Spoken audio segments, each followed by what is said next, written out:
y'all, it's Leslie Ann from Life in 5th grade.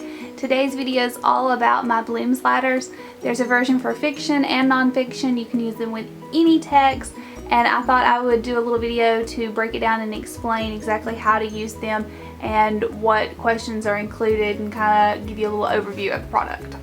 So this is what How High Can You Go looks like when you print it out. I'll go ahead and construct one and cut them out so that you can see how it's laid out. I've put two on each one, but it's the same thing just to help with printing. There's one for character, plot, problem solution, and comprehension. But I'll cut them out so that you can see exactly how a student can use them and how you would go about preparing them. So here's what one looks like when you have printed it off and cut it out and laminated it. What I like to do, and what makes it a little bit more fun for the students, is to actually take a paper clip. This is the only one that I've got right now, but of course a regular one would do. But you slide the paper clip on and the student moves the paper clip depending on what level they are, and that's what makes it a video game, is trying to defeat every level, and just having the paper clip there shows what level the student is on, and it has a visual aid of working their way up to the top. So this particular one deals with problem and solution, so all of the questions or tasks are geared toward that element and that comprehension skill.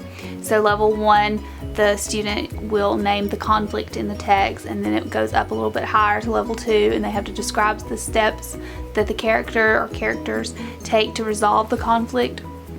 Step 3 goes a little bit harder. Show the solution by illustrating it in detail. 4, test the solution with another problem. Would it work in other situations? 5, evaluate the way the character or characters handled the conflict. Would you have done the same, and explain. And then all the way up to level 6, the hardest. Develop another solution to this conflict. What could the characters have done differently in order to still have the same outcome?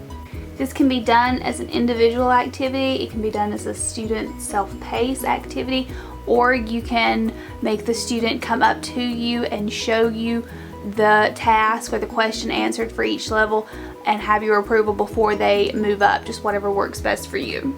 So the main resource in Bloom's ladders are the actual ladders, and this is what it looks like when you print it out before you cut it out. I'll go ahead and make one so that you can see what a finished product would look like, but I just wanted you to see what it would look like when you actually printed off the resource before you put it together. So here's what a finished Bloom's ladder looks like. You would normally punch a hole up here in the top left and then put a ring around it so that the student could flip, but of course I don't have any rings here at home, so I'm just going to go through it like this, but ideally you would hole punch right here and put a ring in so that the student could flip. But just like with How High Can You Go, the student has to defeat all of level 1 before they can move on to level 2. You can use the paperclip if you choose to, or students can just know that if they're on this level they can't flip to the next one. They don't necessarily have to use the clothespin or the paperclip unless they just want to.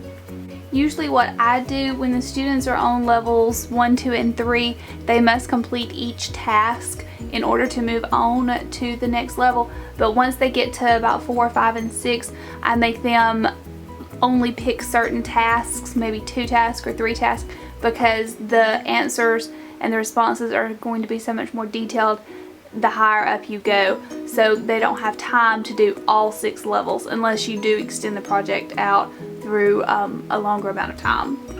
As you can tell, the questions in level 1 are pretty basic, right there questions. If you move on, I'll show you each level. The questions get harder, of course, as you move up. Level 2 questions, level 3, level 4, 5, and finally level 6. So that's what's included in the fiction edition for Bloom's ladders. You get 4 How High Can You Go, and then you get 1 set of ladders. The nonfiction is laid out the exact same way. I'll show you the tasks that are involved in each one of those ladders, but it's basically laid out the same way. This is the nonfiction version. For How High Can You Go, you get 3 different sets that contain 3 different tasks or questions, and then you get 1 set of the Bloom's Ladders that are perfect for any nonfiction text. So that's just a little bit about Bloom's Ladders. They're the perfect way to incorporate higher order thinking skills into your classroom. They're very easy to use. You can use them with any text.